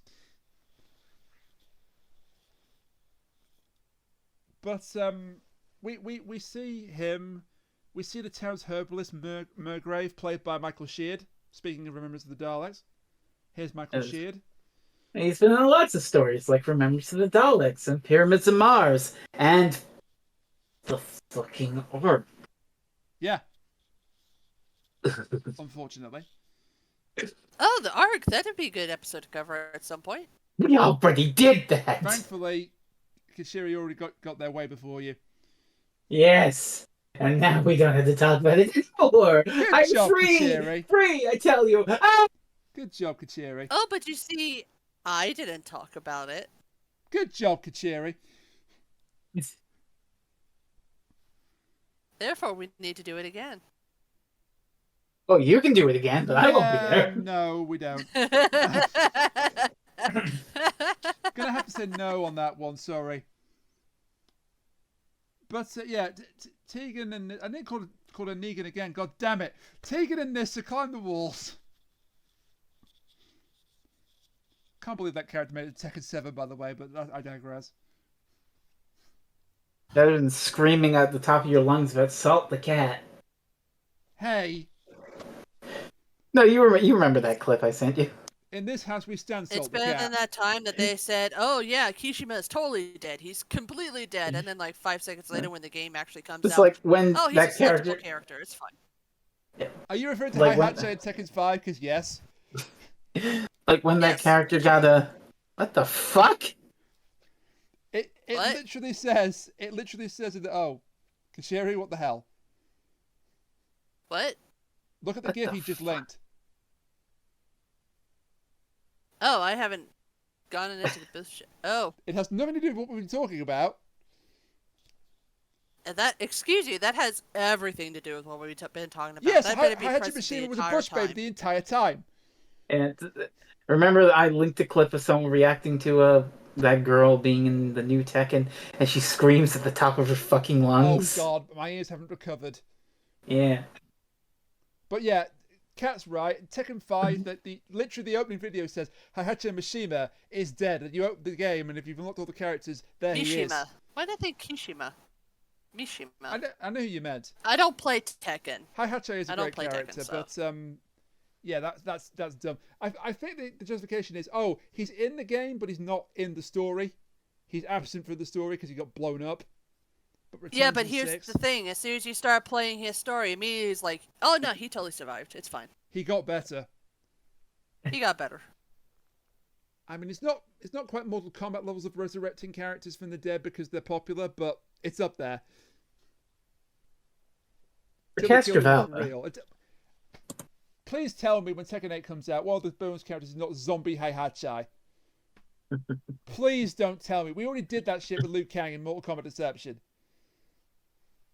See, now you've given them ideas. It's Harada. He'll have his own ideas, and they'll be better than mine. I mean, wasn't one of his ideas is basically, here's a panda, fight it? Like I said, his ideas were better than mine. To be fair, pandas are useless. Kuma god damn it. I'm trying to say supremacy, but with Kuma replaced the supreme bit. Kuma presidency, damn it. He's the bear. He's also my favourite character. Because you can just beat people as a bear. It's kind of great. It's like that film, Cocaine hashtag Bear. goals. No, still need Frez, to not like see Cocaine that. Bear. Like that film, Cocaine Bear. That is Kuma slander. Kuma is not on any kind of drugs. A bear did cocaine. Should have called it barely legal.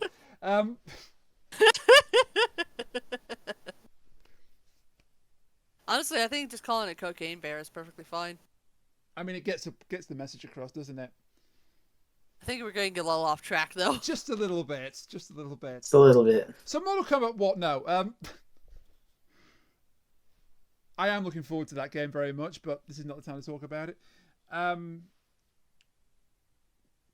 Basically, Tegan and Nyssa are given their own place to sleep. They are allowed to go and see the doctor. They see her sleeping peacefully and they leave. But then Adric is in the room as well. So, is he still with the Master then? Did he escape? Which would make him the Master. No, sorry. But, Honestly, the whole thing's kind of confusing because it's like, you can't really tell which one's the quote-unquote fake Adric and which one's the real Adric. Because, like, even at one point, it's like, oh, this is totally the real Adric. And then the Master, like, a scene later, is like, oh, we totally fooled them. We got them. It's like, okay. Yeah. So, Yeah. while Nyssa goes to explore Castrovalva, she sees a group of citizens carrying the Zero cabinet. She says, well, you know, we need that in the doctor's room, so could you take it there, please? And when she's in the doctor's room, here comes the second mirror alert. Wow, you're talking about mirrors an awful lot today, right? There's quite a few mirrors in this story. Wow, you got like this weird obsession with mirrors in this podcast. Oh, I don't know you what's even up with that. start. What's up with that? Can you even imagine?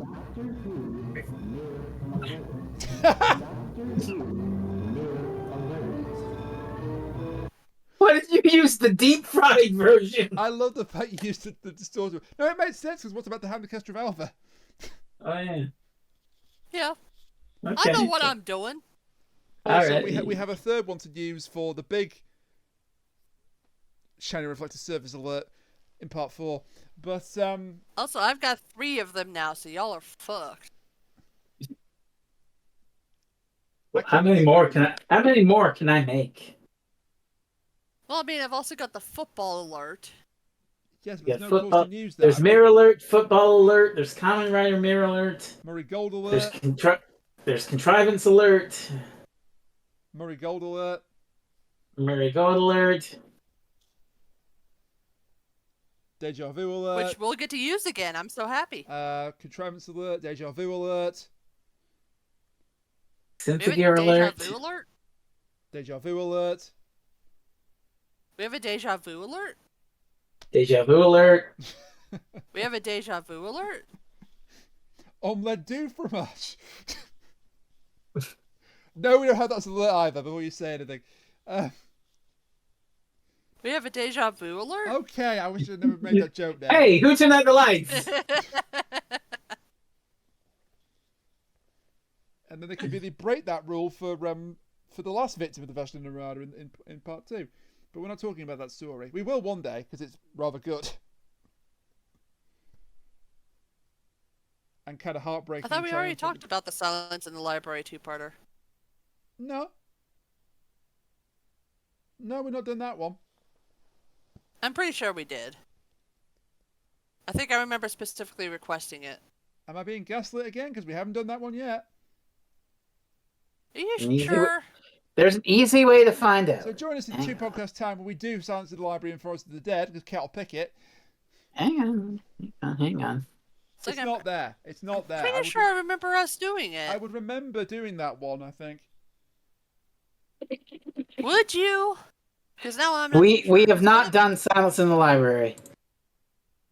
No. Where the hell did we do Silence in the Library then? Because I distinctly remember talking about that. Did we just watch it in a Skype call? And it wasn't a podcast? Because we used to do that back in the days of old technology.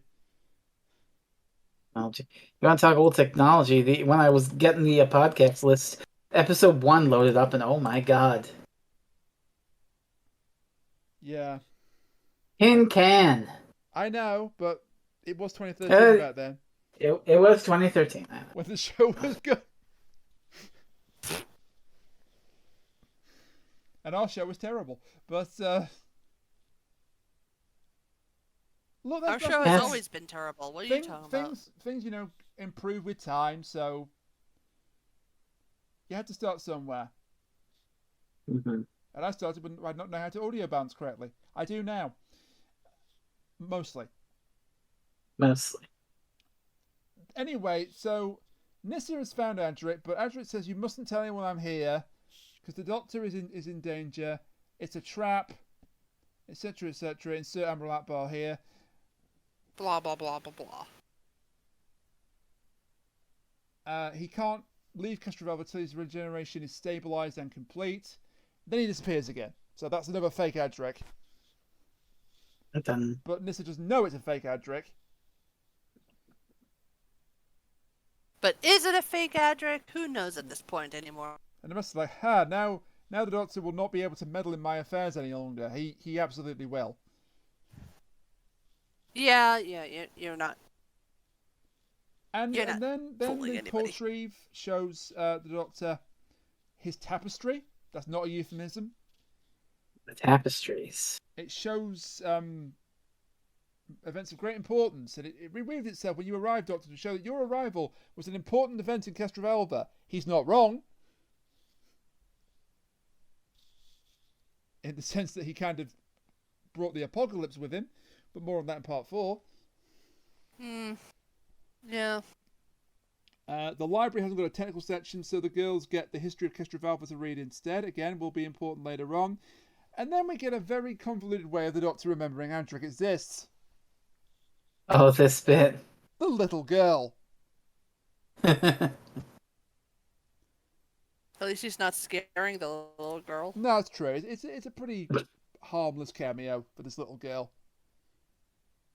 So he keeps saying, I brought 3 people here. I brought Tegan, Nyssa, and Tegan. Wait, no. I brought Nyssa and Tegan and Nyssa. No, I'm forgetting someone. And then he's going 1 and 2, and then she goes 3, sir. 3 comes after 2, and then 4, 5, 6, 7. He says, oh, we should give you a badge for manifestal excellence. Adric! Wait a The minute. Doctor chucks the holy hand grenade. Marriage. Wrong, Phil.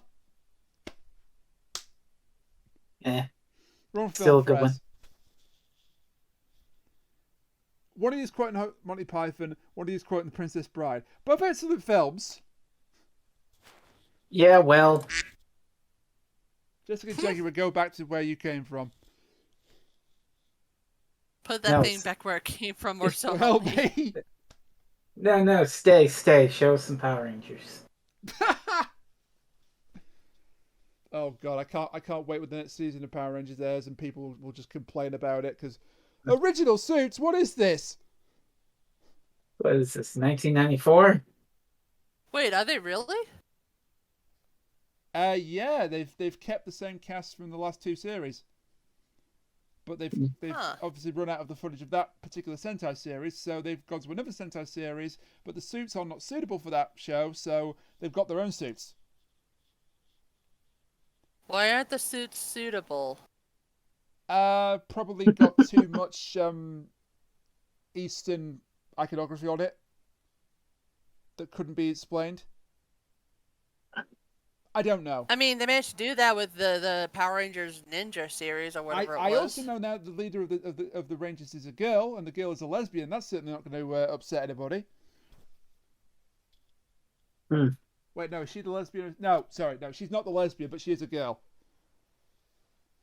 Right. The lesbian's another A character. girl? How dare they get girls in my Power Rangers? The lesbian's the other girl character. Sorry, I got confused. I mean, she literally tears off the skirt of her Ranger uniform in her first appearance. When are we going to get a girl being the leader of the Power Rangers? Has that happened yet? Yeah, it's happened twice, but never like mainstream, because there was a girl leader in Time Force, but then she gave up the position to the guy from the past that was also her boyfriend's ancestor. There was a girl leader of the evil team, spoilers, in Power Rangers SPD, and there was a girl leader for about 4 episodes in Power Rangers Samurai. And by the way, Power Rangers Samurai is terrible. Right. But if she lasts the So whole that's season... been the Power Rangers podcast. No, it's not. It's not, but don't give me ideas. Power Look, talking about. I'm already doing 2 podcasts. Like I don't need said, any more. don't give me ideas. Also, you're doing Kamen Rider, which is a bit too similar at the moment. I think doing Not that to mention the and Sympathy Sentai, Gear podcast that doing Frez is that going and to do. Sentai would probably be too much. Wait, the what I'm doing? On a side note, Nothing. everybody watch Dawn Brothers because it's kind of excellent. But yeah, the little girl basically makes the Doctor remember that Adric exists. He immediately confronts Nyssa and Tegan about it. I cannot say those 2 names together for some reason, despite not having any problem any other time. It's so stupid.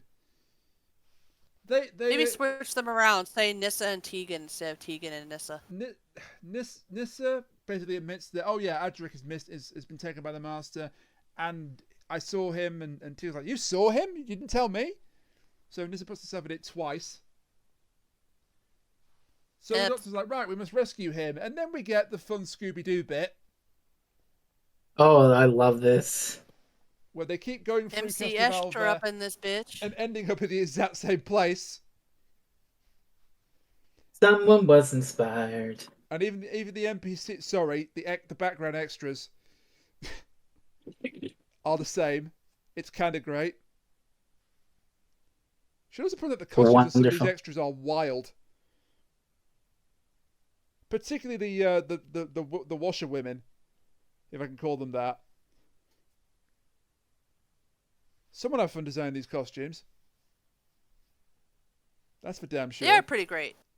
There's also a neat bit where they kind of, a little in-joke that the actor playing the librarian, Shardavan, is tall. Saying, oh, the men go out hunting, using the armour for our ancestors. Unfortunately, I'm too tall to wear it, so I stay in the library. It's just like, oh, you're the librarian. That's good. It's good that you're so tall, so you can reach the high-up books. And he doesn't get the joke at first. But the other two named Castrovalvans do. It's like, oh, our stranger is recovering his wits, I see. Anyway, they keep going round to try and find the where they're going to. The Doctor then has a relapse and collapses. And that's when the technical term you mentioned, what is it? Reflexive incursion? Recursive occlusion. Recursive occlusion. Yeah, recursive. Oh, all the letters were there, just not necessarily in the right order.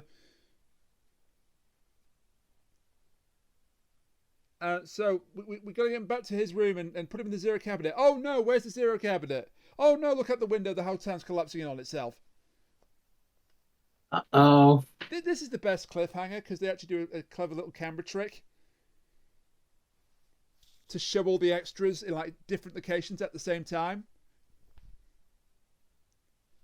It's just like diamonds on the screen, but it works.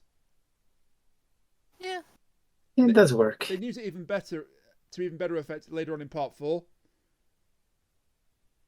When the town is collapsing. Spoilers. Wow. Stop the spoilers. Spoilers for a 40-year-old Doctor Who serial. And then, to kick off part 4, the Doctor is comparing to a trap. So what are we going to do? Well, we're going to utilise the power of a mirror.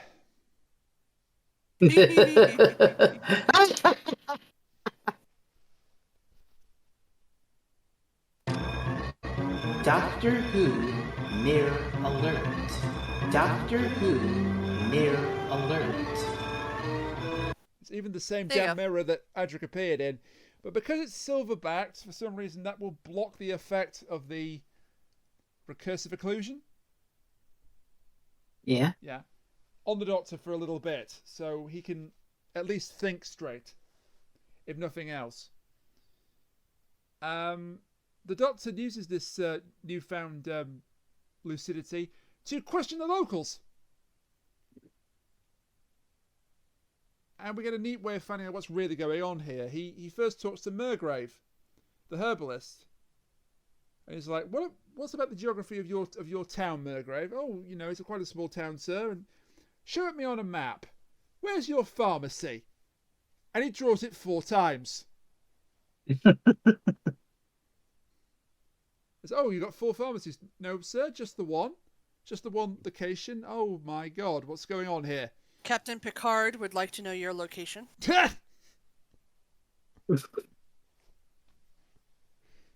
Frez gets it. That's all I need. He pulls the same trick with oh, what has his name? Ruther. He pulls the same trick with Ruther. And said, "Where's the portrait's house? It's here, and there, and there, and there. Oh no." Oops. So yeah, something very strange going on with the whole geography of Castrovalva. And it seems that the Shadowvan might know what that is. Yeah, there's some writing. There's some writing in his hand with the books that the Doctor was reading. So they come up with a fun little scheme to try and figure out what's really going on. Firstly, they found the Zero Cabinet. The washerwomen were doing their laundry in it. Like you do. This convinces Tegan that everyone in the town is involved in a big conspiracy, and this is like, no, shut up. They're not all involved, surely. But Tegan They're all in on it. She's even quite rude to some of the townsfolk. Shadowvan in particular. Like, get away from me, get away from him, I can't trust you. Turns out she absolutely could. She was wrong. She doesn't admit she's wrong, but she's wrong. That's kind of a point against this story. So they get the Zero Cabinet back. They put the Doctor back in the box. And then Get back in the box, Doctor Who. He says something to Nyssa that we don't see when it cuts away. The Doctor wants to be carried to the Portreeve for some answers. I gotta find something real fast. I was just remembering something. Yeah, go on.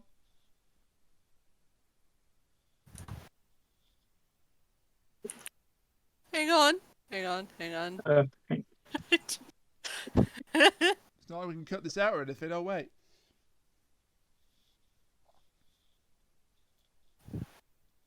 I gotta find it. Okay, there we go. Put it in the booth chat. Dang it. Hang on. Okay, there we go. I had to find an actual good one. Put it in the booth chat. I'm working on it. Give me a second. I'm mean for everything! That was worth the wait. Yeah, so they put him back in his coffin because the Doctor... That is an amazing meme for everything. Patrick's face is just, yes. Even without knowing the context of the episode, it's still really funny. Yeah. So the Doctor's been reading up on the history of Castrovalva, and he suspects something is up with these history books. They might be forgeries to cover up the real history of Castrovalva. So he wants answers from the Portreeve, but they do a really cool trick here. They get Shadowvan away from the procession, and as the procession continues, Shadowvan is suddenly grabbed from behind by the Doctor. Hey, he's not in that coffin. Is there two Doctors? No. Because what's inside the book, what's inside the box, which is extremely heavy, and I just gave it away, are all 30 of the history books. No, the two Doctors comes later. Yes. But Tish. Thank you. Thank you again.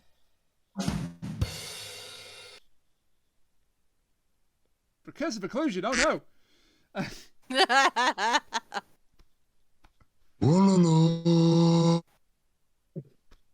God damn it. So he is confronted by the Doctor. You know, tell me what's really going on. You know what's really going on, don't you? Your notes, you suspect that something is not right here. And he says, well, you're right. I think the whole history of Castrovalva is fiction. But why is it fiction? What gives it away? The books chronicle the entire history of Castrovalva from its beginning up to the present day, but they're also 500-year-old books. Yeah. Really neat trick, that. And here comes another trick as they bring the Zero Cabinet into the Portreeve's chambers. And then the Portreeve reveals, oh my god! Yeah, oh no, it was the Master all along. This is a less of a clever trick. It's just he takes off his disguise.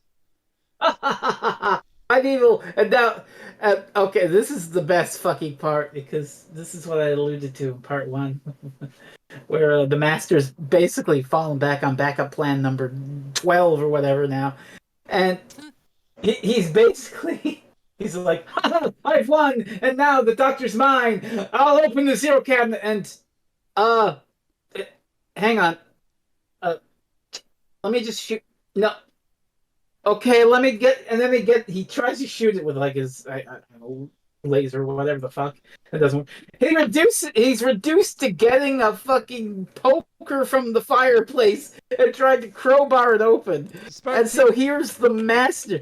Here's the master, the most evil Time Lord in the universe. He's supposed to be this genius level intellect of evil and cunning, and he has been reduced to the level of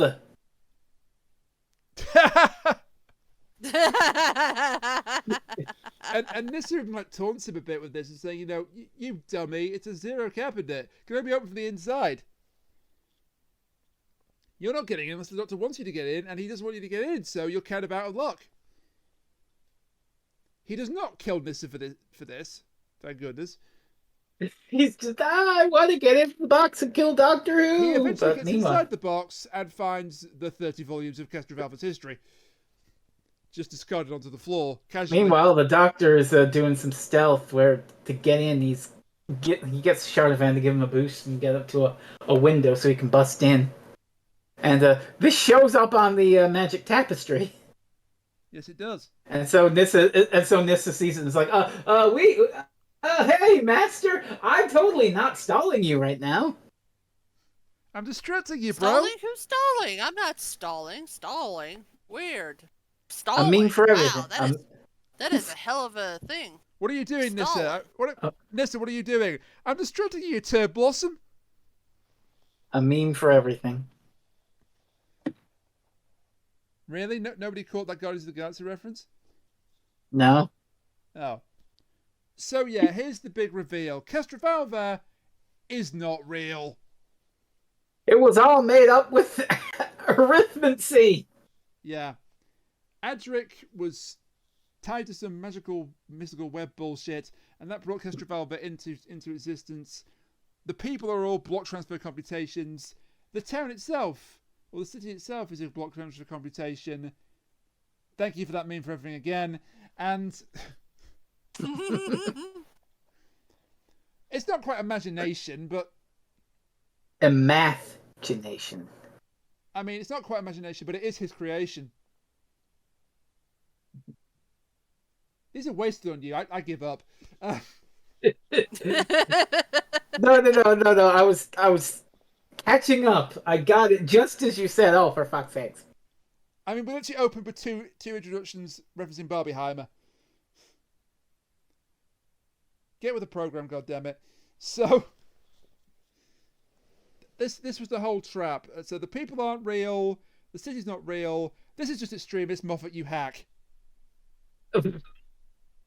I'm not real. You're not real. Is anything real anymore? Who knows?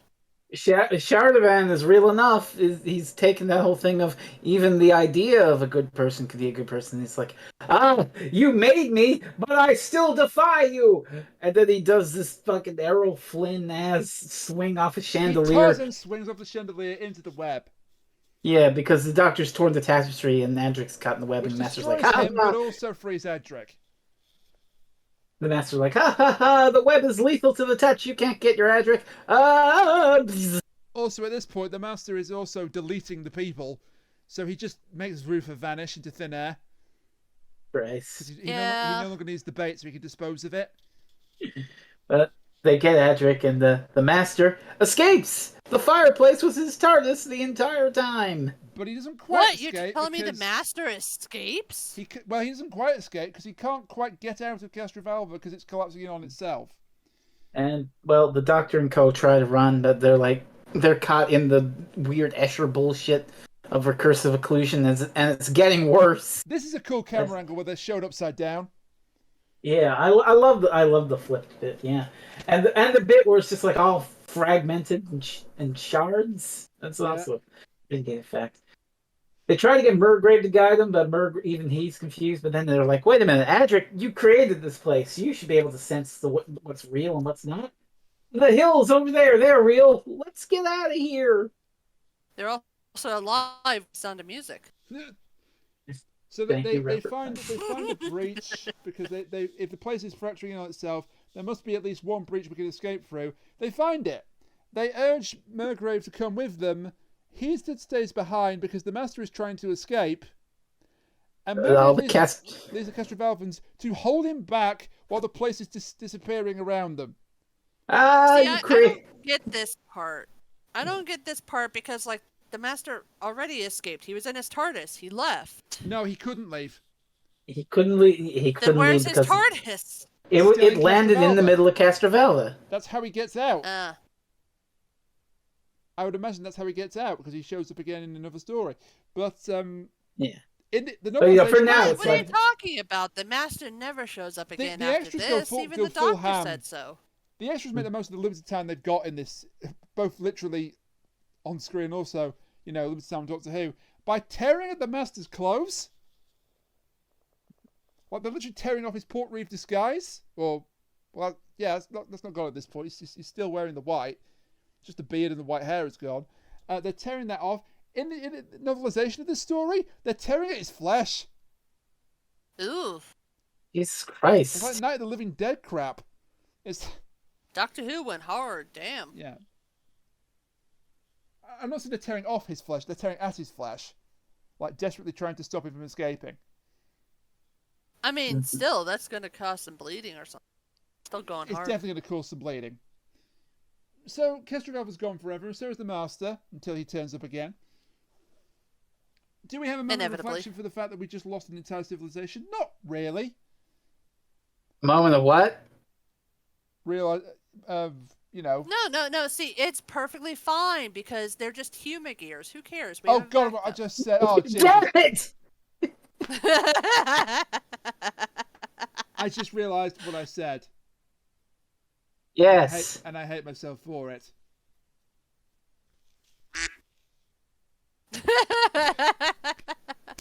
A fourth secret alert. Duck. No!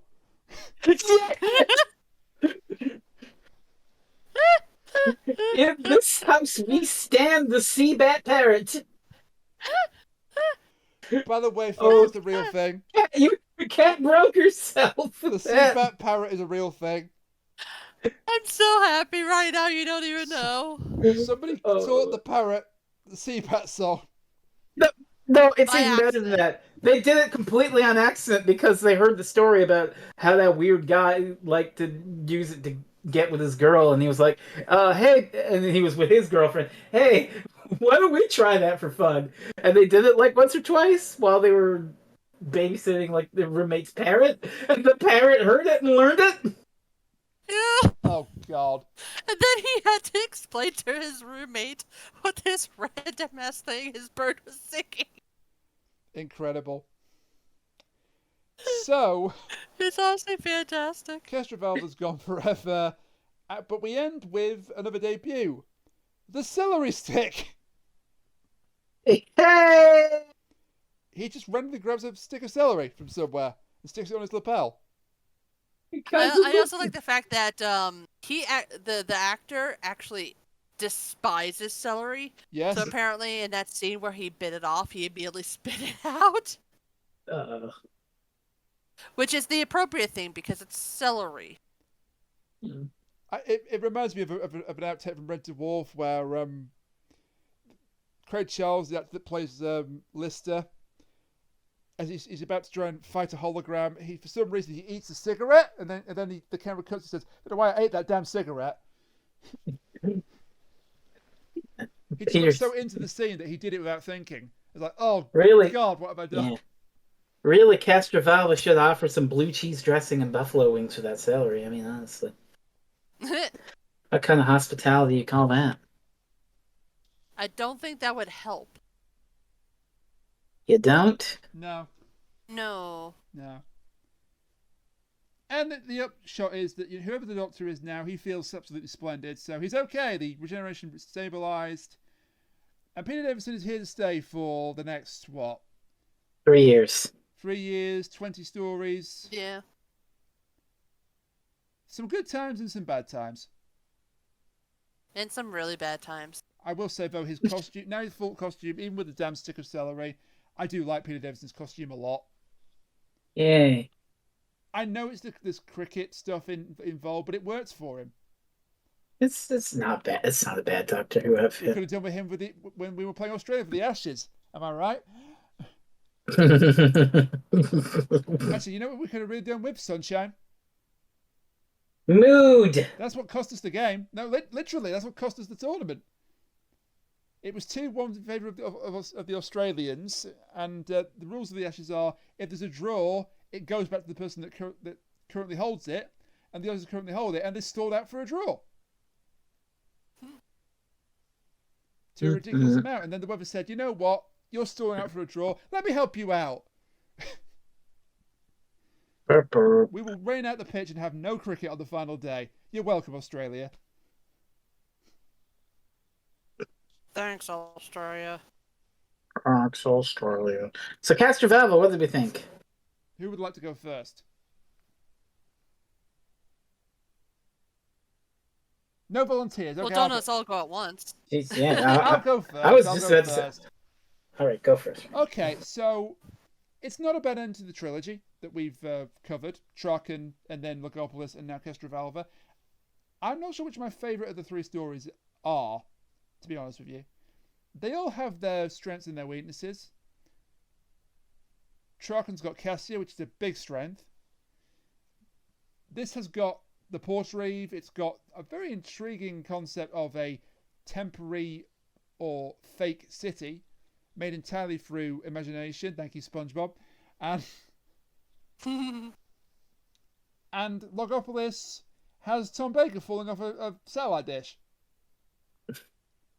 No, I'm being unfair to that one as well. But taken on its own merit, it's okay. I take the point that Frez had that, part 2 literally put him to sleep. And it is very slow paced in parts 1 and 2. It picks up in part 3 and 4. And as I say, I do love the way they reveal slowly what's really going on with Castrovalva and its inhabitants. They could have done more with it. I personally wouldn't have minded if it was just all 4 parts were set in Castrovalva. But I understand why you couldn't do that, because you had to set up the new status quo, set up the new Doctor, set up his personality, his costume, and all of that.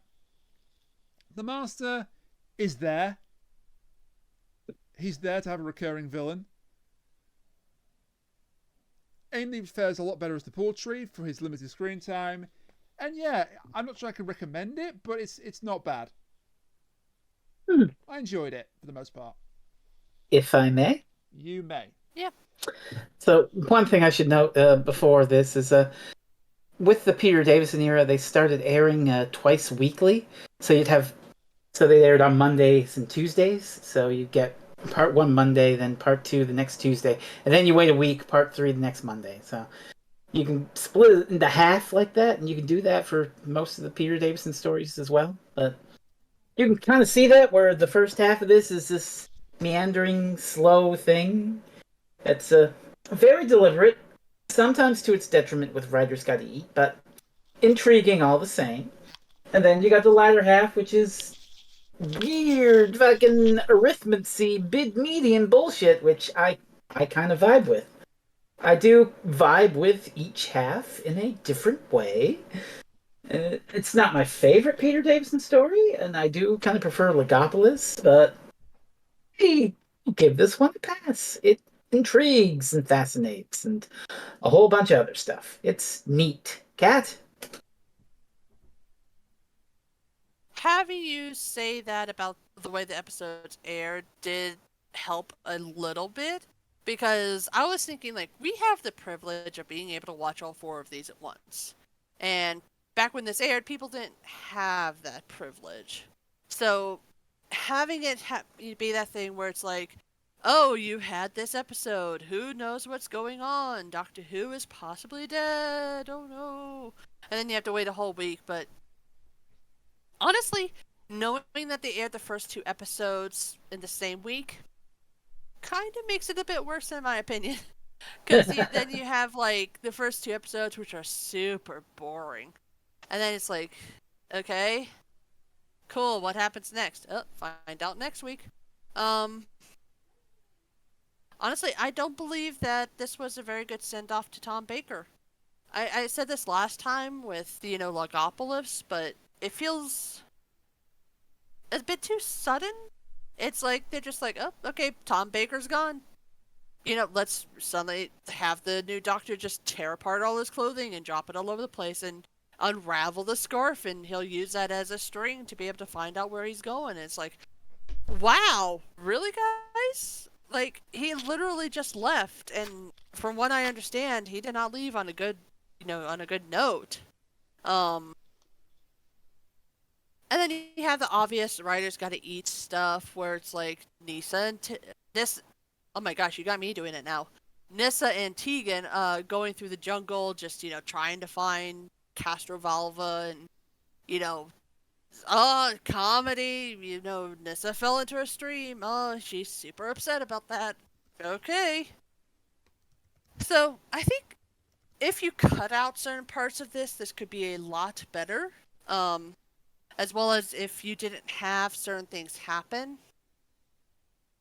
I kind of agree with Rainiac. This is not one that I would recommend, but I would still suggest somebody watch it, if only because it is the first introduction to the Fifth Doctor. So that was Castrovalva. Next week is Frezno's pick. Well, next time is Frezno's pick. I'll get to that in a second. So what are we going to do? Yeah, what are we going to do? Well, Rain, you brought it up. You brought it up right at the start of the show. Uh-oh. We're doing Barbieheimer? Yes, exactly. Wait, no! No. Oh, No. but I wanted to go see Barbie. Oh, I would not mind going to see Barbie too, but instead of going to see Barbie, we're going to go on a gonzo adventure in time and space over 45 minutes of people going fucking crazy.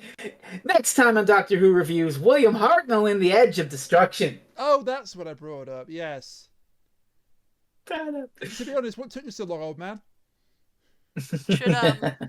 Should I be very afraid right now? No.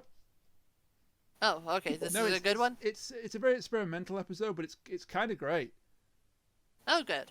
It's you might be shorter. afraid for a different reason. Yeah. It's No. Yeah. It's basically we need to make two more. We got 2 episodes left of runtime. Let's make a serial quickly inside the TARDIS to explain it. It's writers gotta eat, but the writer that's gotta eat is a genius. It's like so done okay. right. Well, I mean, that could be fine. In the sense, it was a last-minute replacement, or not even a replacement, but a last-minute necessity, and they actually did something kind of great with it.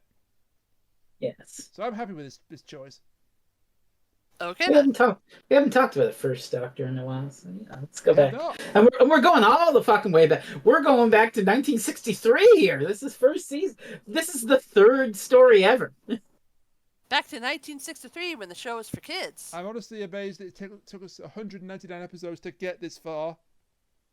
Well, I mean, we have already done We've already done Unearthly Child, and we kind of sort of did the Dalek story. We did it in movie form. No, but I know you're a fan of Edge of Destruction, so I'm kind of surprised it's taken this long to get to it. But other priorities. Honestly, if Amazon had gotten my John Pertwee set here, I would have picked a new John Pertwee one. But we've left some gems behind to still talk about. Yeah, like Fear Her. We've left some gems behind. That's not one of them. Challenge. One day we're going to talk about. Listen, I want to understand why that's routinely dunked on as the worst I am Doctor fully Who story expecting ever. Kat to pick that for episode 201. Probably, but anyway, yeah. Can you find us, lovely people? Well, for the time being, you can find us on Twitter. I refuse to use its new brand name because the hell with that. At Reviews Doctor. And for the time being, we are individually on Twitter at Radio the Maniac, at Freezing Inferno, at Concave Usurper, and at the Kachiri. You can also find Frezno on a different site. This is ravinggrants.blogspot.com. Blue Sky. Oh, right. Phrasingfirma.bsky.social, whatever. I might. It'll be down below. I might end up getting a Blue Sky invite after all if this site is going down the pan. I mean, Rain. I have one here right now. It's yours if you want it. Well, let's just see if I've got the time for it. I don't want to take it up if I'm not going to use it. But I mean, they give them out like candy every 2 weeks, so if you Twitter might as well. implodes, then I will probably take that invitation. But How do they send them out? Is it like email, through Twitter, what? It's like I have a code and I give it to you, and when you go to sign up, it asks you No, for no, the no. code. How did they send the code to you? Oh, it's on Did the they site. email it to you? No. or- It's on the. There's a button here on the site that just says one invite code available. But speaking of websites, Oh. don't mess everything up periodically when a new person takes it over. We're all on twitch.tv at /Retiniac /Freezing Inferno /Concrete Usurper and /the Kachiri. You can buy Sean Dillon's Time for the Trees on Amazon.com. You can buy volumes 1 and 2 of Back to the Envower by Lena Fenrir Mattia. You can buy And Shadow of the Gallifreyan. I got there before you. Leave it alone. You kept forgetting that one after the first time. An I'm like, anthology of various different authors, including our very own Jerry Snook, Lena Fenrir Mattia, and Sean Dillon. I got a physical copy in the mail last week. Amazing. My words Nice. are in print in a form I can fucking hold. Maybe one day I'll have that wonderful You're a published feeling. author. Maybe one day I'll have that Ain't wonderful feeling. Ain't But, that wild? Oh yeah, we should also talk about that other thing we're doing. I don't know if it has a name yet, but Now, you might have noticed on a personal note that I've not been able to get these uploaded very often in the last couple of months. There are extremely personal reasons for this. I don't want to go into it here because I was actually having quite a good day and I don't want to bring it down. But suffice to say, I don't have that much time on my hands anymore. Kachiri had a brilliant idea. What if we switched the podcast to a bi-weekly format and filled the gap with... Excuse you. That was my idea. I'm sorry. Kat had a brilliant idea and then Kachiri copied her. No, I think Kachiri agreed with it because of what you're talking about. So over on Kachiri's channel... Kachiri agreed with it. Over on Kachiri's channel, and I will link the first episode of it, they've been talking about what else? Kamen Rider. at You last, finally got this. at last, we enable the Kamen Rider talk. And somebody roped in Chris and it was the best decision ever. I did. And here's a miracle for y'all. Somehow, Chris made more Symphogear references on this Kamen Rider podcast than I did. I'm so proud of her. I need to watch this now just for that to happen. Just to see that happen. Yeah. How does that happen? Well, I know how that happens, but that's besides If the you point. can But send me anyway, 2 hours in a day, I will gladly watch it. But anyway, we're happy to help ease the editing slack off Rainiac there a bit, and also talk about Karate Bugman. I feel very ashamed it's come to this because Don't feel ashamed. It's circumstance. Yeah. Circumstances happen. well, I will work very hard to get both Logopolis and Castrovalva done this week. Don't push yourself too hard. I need to do Logopolis, man. I'm. It's never happened before where we've done a podcast and the previous podcast hasn't been uploaded yet, and that's kind of a shame. Do you want me to kick you back down the vertical shaft? Would that help? No, it would not.